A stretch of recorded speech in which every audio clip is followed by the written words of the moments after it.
Hello everyone and welcome to my channel. I hope you are all doing very well. आज हम आइट्स के बारे में बात करेंगे कि किस तरह अच्छे स्कोर को अचीव किया जा सकता है।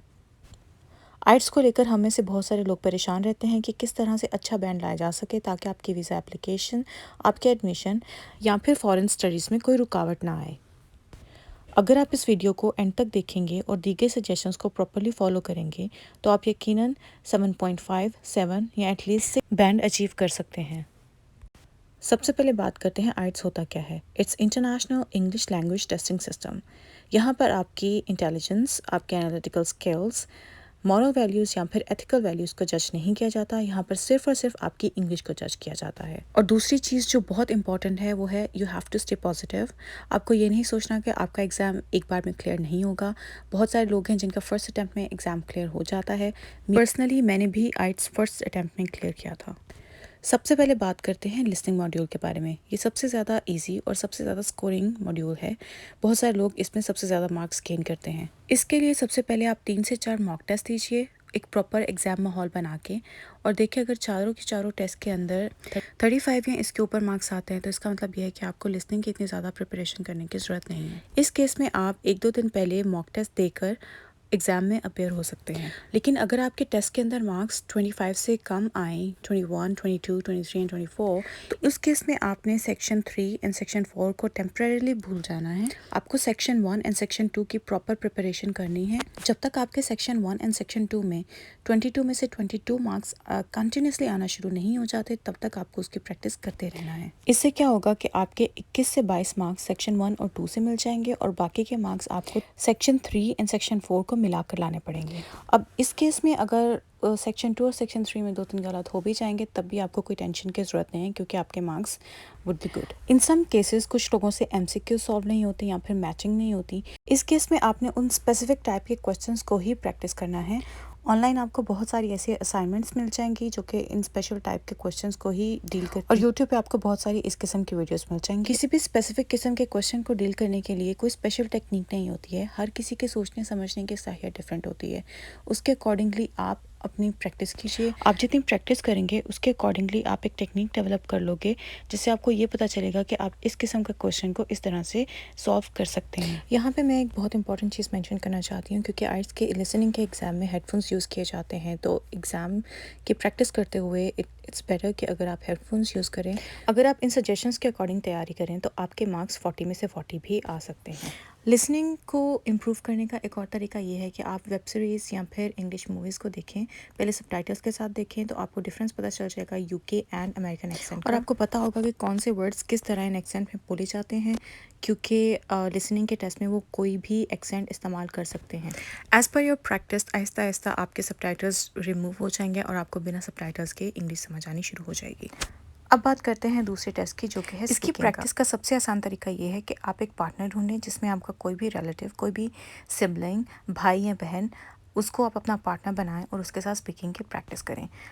इन केस कि आपके पास कोई भी पार्टनर अवेलेबल नहीं है जिसके साथ आप स्पीकिंग प्रैक्टिस कर सकें, आप शीशे के सामने जाएं एंड मिरर के सामने अपनी स्पीकिंग को प्रैक्टिस कर सकते हैं। आपको ऑनलाइन बहुत सारे क्वेश्चंस मिल जाएंगे जो कि स्पीकिंग के टेस्ट में इस्तेमाल होते हैं, आप उनको यूज़ कर सकते हैं। जिस टाइम पे हम बोल रहे होते हैं हमें ये बात रियलाइज़ नहीं होती कि हम किस तरह साउंड कर रहे हैं।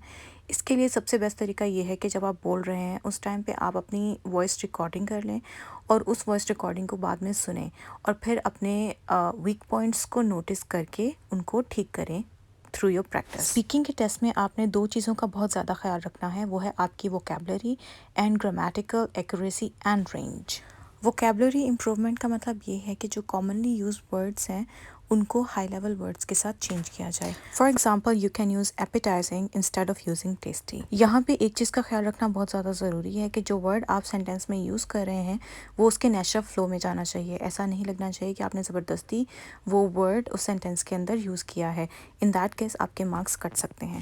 ड्यूरिंग स्पीकिंग टेस्ट इस बात का ख्याल रखना ज़रूरी है कि आप अपने सेंटेंसेस में रेंज ऑफ टेंसेस इस्तेमाल करें। For example past tense, present tense, present perfect, present continuous etcetera. Examiner को अपनी ग्रामेटिकल रेंज दिखाने के साथ साथ इस बात का ख्याल रखना बहुत ज़रूरी है कि आपका सेंटेंस एक्यूरेट भी हो। कोई भी कॉम्प्लेक्स सेंटेंस आपका अगर एक्यूरेट नहीं है तो इससे आपके मार्क्स कट सकते हैं। स्पीकिंग के टेस्ट में एक चीज़ का ख्याल रखना बहुत ज़रूरी है। अगर आपको सेंटेंस समझ नहीं आ रहा कि आपने क्या बोलना है, उस टाइम पे आप ममरिंग ना करें क्योंकि उसके मार्क्स कटेंगे। आप एक शॉर्ट पॉज ले सकते हैं। पॉज शुड बी शॉर्ट, बहुत लंबा पॉज नहीं लेना। इसके अलावा स्पीकिंग को बेटर करने के लिए आप टंग ट्विस्टर्स यूज़ कर सकते हैं। फॉर एग्जांपल जो टंग ट्विस्टर मैं यूज़ करती थी वो था she sells sea shells on the sea shores. आप इस तरह के बहुत सारे टंग ट्विस्टर आपको ऑनलाइन मिल जाएंगे that can help you with the speaking. इसके अलावा आप कोई भी इंग्लिश आर्टिकल ले लीजिए या फिर मैगज़ीन ले लीजिए, उसको लाउडली रीड करें एवरी डे और उससे आपकी ज़ुबान आदी हो जाएगी इंग्लिश लैंग्वेज की और आपका इंग्लिश एक्सेंट काफ़ी बेटर हो जाएगा। जितना अच्छा आप कम्युनिकेट कर सकेंगे उतने अच्छे मार्क्स मिलेंगे। अब बात करते हैं आइल्स राइटिंग की।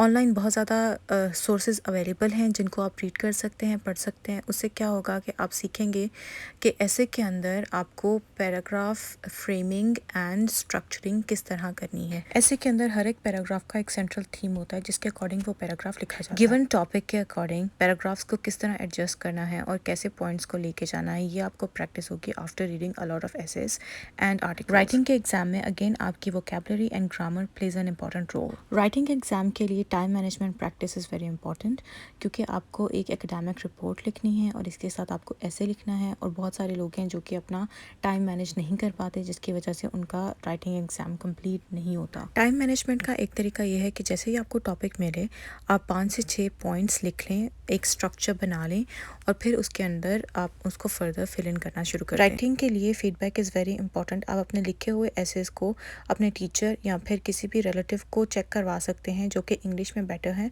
वो आपको अपना फीडबैक दे सकते हैं जिससे आप बहुत ज़्यादा इम्प्रूव करोगे। अब बात करते हैं आइल्स रीडिंग की। रीडिंग टेस्ट में अच्छा स्कोर लाने के लिए आपकी कंसंट्रेशन एंड आपका फोकस होना बहुत ज़्यादा ज़रूरी है क्योंकि सारे के सारे आंसर्स पैराग्राफ के अंदर ही मौजूद होते हैं लेकिन आप इतना फोकस नहीं कर पाते हो जिसकी वजह से आपको वो आंसर नहीं मिल रहा होता। यूजुअली आंसर सिक्वेंशियल फॉर्म में होते हैं, जिस तरह से आपके पास क्वेश्चन आते जाते हैं उसी तरह पैराग्राफ में आंसर। इट्स वेरी रेयर कि जो क्वेश्चन सबसे एंड में पूछा गया है उसका आंसर पैराग्राफ के मिड में हो या टॉप पे हो, but it can happen. Reading test में आपकी रीडिंग स्पीड और आपकी मेमोरी बहुत ज़्यादा मैटर करती है और ये चीज़ें इंप्रूव होंगी आपकी प्रैक्टिस पे। So you have to read read and read. इसके अलावा अगर आप स्किमिंग की प्रैक्टिस कर लें कि एक पैराग्राफ में राइटर क्या कहना चाहता है, that can also help in your reading test. Again time management बहुत ज़्यादा इंपॉर्टेंट है। आप टाइमर लगा कर प्रैक्टिस टेस्ट करें ताकि आपको टाइम मैनेजमेंट आ जाए। इसके अलावा अगर आप चाहते हैं कि हर एक मॉड्यूल को सेपरेटली वीडियो में एक्सप्लेन किया जाए और आपको टिप्स एंड ट्रिक्स दिए जाएँ तो आप बता सकते हैं कमेंट्स अगर कमेंट्स में डिमांड होगी तो इन पे सेपरेट वीडियो बनाई जाएगी। Thank you for watching this video और मिलते हैं नेक्स्ट वीडियो में। Till then stay happy.